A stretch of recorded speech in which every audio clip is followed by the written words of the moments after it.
বিসমিল্লাহির রহমানির রহিম।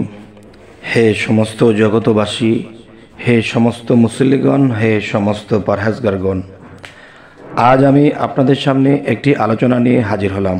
সেই আলোচনাটি হলো যে সূরা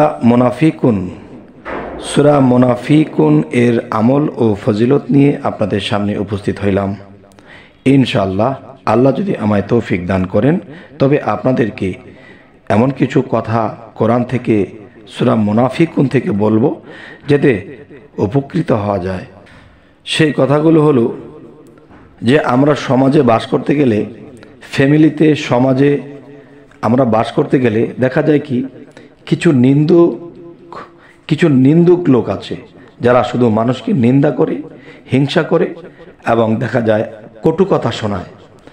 তো একটা জিনিস কি দেখেন, মানুষকে যখন লাঠি দিয়ে পিটানো হয় তখন কিন্তু সেই মানুষটি হয়তো শরীরের ব্যথায় এক ফোঁটা চোখের পানির সাথে ভুলে গেছে, কিন্তু দেখেন মানুষের নিন্দা, মানুষের কটু কথা কলিজায় আঘাত লাগে, অন্তরে আঘাত লাগে, তখন সেই আঘাত কিন্তু ভোলা যায় না। তাহলে যে আমাকে এসব বলল, আমি কষ্ট পেলাম, কিন্তু আমাকে যে সে কষ্ট দিল, সেও যে আবার ফেরত কোনোদিন আল্লাহর তরফ হইতে এই কষ্টটা পেয়ে যাবে সে কিন্তু জানে না। আর যদিও জানে, সে মানে না এটা শাস্তি তার জন্য নির্ধারণ করা, কিন্তু আমিও যে কষ্ট পেলাম। আচ্ছা, তাহলে জগতে চলার পথে আমাদের এরকমটা যেন না হয়, আমরা মানুষকে সম্মান করব এবং মানুষ যেন আমাদেরকেও সম্মান করে, এভাবেই চলার চেষ্টা করব। যে এভাবে চলতে চাইলেও তো চলা যায় না। তাই আল্লাহর কোরআন থেকে, 30 পারা কোরআন থেকে সূরা মুনাফিকুন এর আমল ও ফজিলত থেকে আলোচনা করব ইনশাআল্লাহ। সেই আলোচনাগুলো হলো, দেখুন, সূরা মুনাফিকুন এ সূরা 160 বার পাঠ করিলে নিন্দুকের নিন্দা হতে নিরাপদ থাকা যায় এবং সেই নিন্দুকের জবান বন্ধ হয়ে যাবে। তবে হে সমস্ত জগতবাসী, দেখা যায় আপনি সমাজে কোনো বিপদগ্রস্ত হয়েছেন বা কোনো সমস্যায় পড়ে গেছেন, বা একজন একটা অন্যায় করেছে, আর সেই অন্যায়ের যে অপরাধের যে বিষয়টা সেটা আপনার উপরে এসে পড়েছে। এখন দেখা যায় মানুষ সঠিক যে বিচার করবে, এই সঠিক বিচার করার মতো মানুষটা দেখা যায় না। তখন যদি সেই বিচারের আসরের মধ্যে যদি কোনো নিন্দুক ব্যক্তি, কোনো কটুবাক্যওয়ালা ব্যক্তি যদি সেই বিচারের আসরে থেকে যায়, তখন আপনার ব্যাপারটা যদি সে জানে যে আপনি নির্দোষ, আপনার কোনো দোষ নেই, তবু সে কিন্তু নিন্দুক ব্যক্তিটি মনের মধ্যে আনন্দ নিয়ে তীক্ষ্ণভাবে আপনার বিরোধ কথা বলবে, এমন কিছু কথা বলবে যে কথাগুলো বললে আপনি ফেঁসে যাবেন। তখন কিন্তু সেই দুঃখের আর শেষ থাকে না। যে সত্য সঠিক বিচার হলে সেখান থেকে আপনি সুবিচার পেয়ে বাড়ি চলে যাবেন, সম্মান নিয়ে চলে যাবেন। কিন্তু কোনো নিন্দুক ব্যক্তি যদি আপনার বিপক্ষে কথা বলে, তখন কিন্তু আপনার সেখান থেকে অসম্মান হয়ে বাড়ি ফিরতে হবে। তাই আমি আপনাদের সামনে আজকে সূরা মুনাফিকুনের আমল ও ফজিলত নিয়ে হাজির হইলাম। আচ্ছা, সেই নিন্দুক ব্যক্তি যখন আপনার এখানে এসে উপস্থিত হবে এবং আপনি যখন বুঝতেছেন যে আপনার নিন্দা করার পক্ষ নিয়ে, আপনাকে ছোট করার জন্য, আপনি নির্দোষী, আপনাকে দোষী বানানোর জন্য সে উপস্থিত হয়েছে, তার কথার ভঙ্গি, তার চোখের ভঙ্গি, তার ইশারার ভঙ্গি যা বুঝতেছেন, এতে আপনাকে সে যতটুকু অপদস্থ হয়েছিলেন এর চেয়ে ডবল অপদস্থ বানিয়ে সে দেবে। তখনই আপনি আল্লাহর এই মুনাফিকুন এর আমল, আল্লাহর 30 পারা কোরআনের সূরা মুনাফিকুন এর আমল ও ফজিলত থেকে আপনি এই আলোচনাটি শুনে রাখুন, যাতে ওরকম পরিস্থিতিতে পড়ে গেলে আপনি উদ্ধার পেতে পারেন। আর আল্লাহ উদ্ধার করতে বাধ্য যদি আমরা সাধ্যমতো চেষ্টা করি এবং এই সূরাটিকে কাজে লাগাই।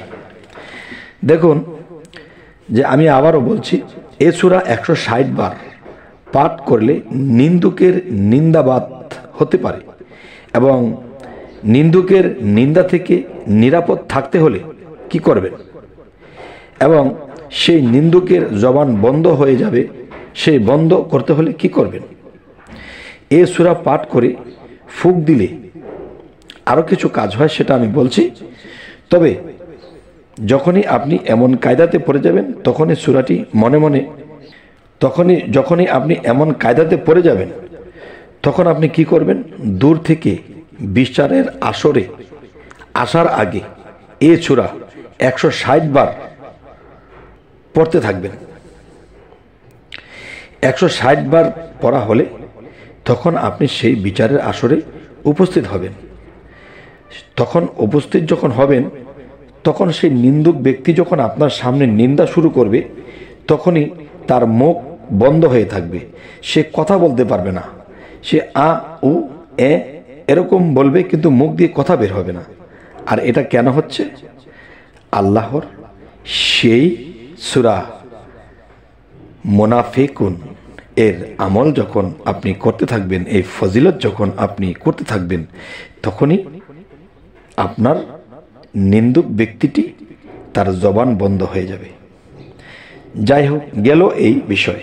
এবার আসি, এই সূরা মুনাফিকুন আবার কোনভাবে ফুঁক দিলে, পাঠ করলে আরও কিছু উপকারের কথা, সেটা আমি বলছি। সূরা মুনাফিকুন আপনি ফুঁক দিলে চক্ষু রোগ এবং সর্বপ্রকার ব্যথা ও ফোড়া আরোগ্য হয়ে যাবে।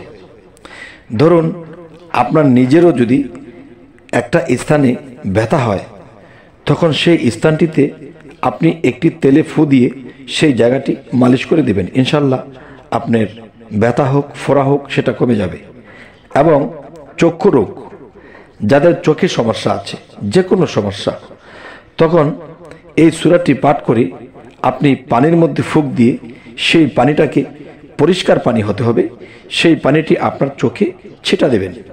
আর ছিটা দেওয়ার আগে বিসমিল্লাহির রহমানির রহিম, যে বিসমিল্লার সাথে আপনি চোখে ছিটা দিতে থাকবেন।